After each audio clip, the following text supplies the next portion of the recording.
मतलब केवल मात्र एक ही सड़क है जो सरकार ने सैंक्शन की है, जिस पर सभी श्रेय लेना चाह रहे हैं। हमने तो झज्जर की बदहाली की तस्वीरें लेकर विधानसभा में दिखाने का काम किया। हमें कहा गया कि सैंक्शन हो गया है, आज तक जो है उस पर टेंडर होने के बाद भी काम शुरू नहीं हुए हैं। तो ये तो बीजेपी के अध्यक्ष हैं, वो एक सड़क के पीछे क्रेडिट लेना चाह रहे हैं, जबकि बादली के विधायक कुलदीप वत्स जी ने इस मामले को विधानसभा के अंदर उठाया था। उन्होंने ये मामला उठाया और उनके कहने पे ही ये जो है सड़क सैंक्शन हुई है। साथ ही साथ में जो 25 करोड़ की राशि विधायकों को दी गई थी, हमने भी उसमें जो है बहुत सारी सड़कें दी हैं जिसके टेंडर हुए। उम्मीद करेंगे उसके कार्य शुरू हों, और कार्य शुरू होंगे तो बीजेपी वालों में अगर होड़ चलेगी तो फिर हम उनको देखेंगे। देखिए, जब बीजेपी के इतने सीनियर लीडर जेजेपी के खिलाफ बोल रहे हैं, जेजेपी वाले बीजेपी के खिलाफ बोल रहे हैं, बीजेपी के मंत्री संतुष्ट नहीं हैं, बीजेपी के और जेजेपी के विधायक संतुष्ट नहीं हैं, हम लोग तो विपक्ष में बैठे हुए हैं। सबको ऐसा लग रहा है कि आने वाला समय कांग्रेस का है। बीजेपी जेजेपी से जनता नाराज़ हो चुकी है।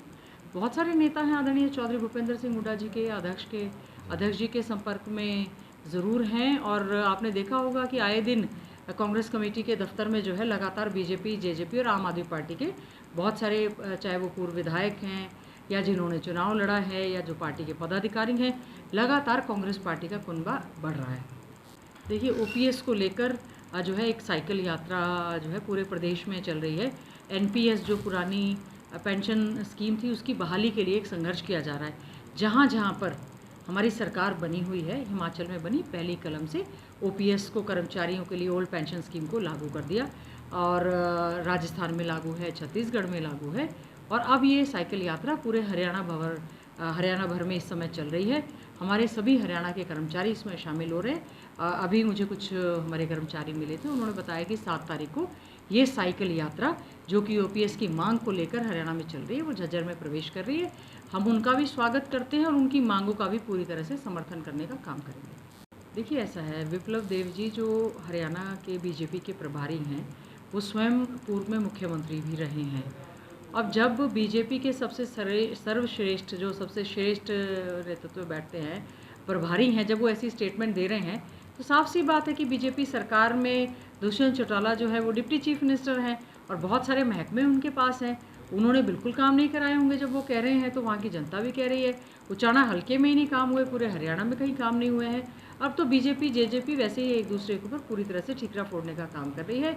इसमें हरियाणा की जनता जो है पूरी तरह से पिस रही है। यहाँ पर किसान दुखी है, गरीब दुखी है, मजदूर दुखी है, दलित दुखी हैं, महिलाएं क्या हालत हो गई है, वो दुखी हैं। असुरक्षित राज्य की श्रेणी में आज हमारा हरियाणा आ चुका है। हमारे किसान धरना प्रदर्शन कर रहे हैं, पोर्टल इनके चल नहीं रहे हैं, शिक्षा की बुरी हालत हो रही है, स्वास्थ्य की बुरी हालत हो रही है, डॉक्टर्स की भर्तियाँ हो नहीं पा रही हैं, कर्मचारी ओपीएस को लेकर संघर्ष कर रहे हैं। तो मैं समझती हूँ आज हरियाणा में लोगों को जो वायदा करके बीजेपी जेजेपी की सरकार आई थी, इन्होंने घोषणा पत्र के पन्ने भी नहीं पलटे हैं। अब जब चुनाव नज़दीक आने लगा है तो ये केवल और केवल सहानुभूति बटोरना चाहते हैं, लेकिन जनता मन बना चुकी है। आने वाला समय कांग्रेस पार्टी का होगा और 2024 में कांग्रेस पार्टी की सरकार। उनका वो अपना आंतरिक मामला है, क्योंकि वो पोस्ट इलेक्शन अलायंस था उनका, चुनाव के बाद में किया हुआ, सत्ता के लालच में किया हुआ वो अलायंस था। पहले तो जेजेपी बीजेपी को गाली देती थी और बीजेपी जेजेपी को देती थी। उसके बाद सत्ता के लालच में दोनों ने गठबंधन करने का काम किया है, लेकिन इसमें हरियाणा की जनता के साथ जो है बड़ा अन्याय उन्होंने किया है। अब उनका अपना निर्णय है, चाहे वो कॉरपोरेशन के चुनाव की बात हो, नगर परिषद, नगर पालिका की बात हो। पहले कई बार कहते हैं हम अलग लड़ेंगे, फिर कहते हैं हम इकट्ठे लड़ेंगे। वो उनके पार्टी का अपने आंतरिक मामले हैं, लेकिन हमें चाहिए कि आज उनकी सरकार है तो हरियाणा में विकास के कार्य उनको ज़रूर करके दिखाने चाहिए। देखिए, बहुत ही दुखद भरी ये घटना हुई, जिसमें करीबन 350 से ज़्यादा रेल यात्री थे, उनका निधन हो गया। हम इस पर संवेदना व्यक्त करते हैं। उनके परिवारों को ये दुख सहने की शक्ति परमात्मा दे, ऐसी कामना भी करते हैं। और इस घटना की पूरी तरह से जांच होनी चाहिए। हम उनकी आत्मा की शांति के लिए भी प्रार्थना करते हैं। ये न केवल देश के लिए, दुनिया के लिए भी बहुत बड़ी एक रेल दुर्घटना है। इसकी सही समय पर सही जांच होनी चाहिए, और जो लोग घायल हैं उनका सही समय पर पूरी तरह से इलाज होना चाहिए और परिवारों को मुआवजे की राशि मिलनी चाहिए।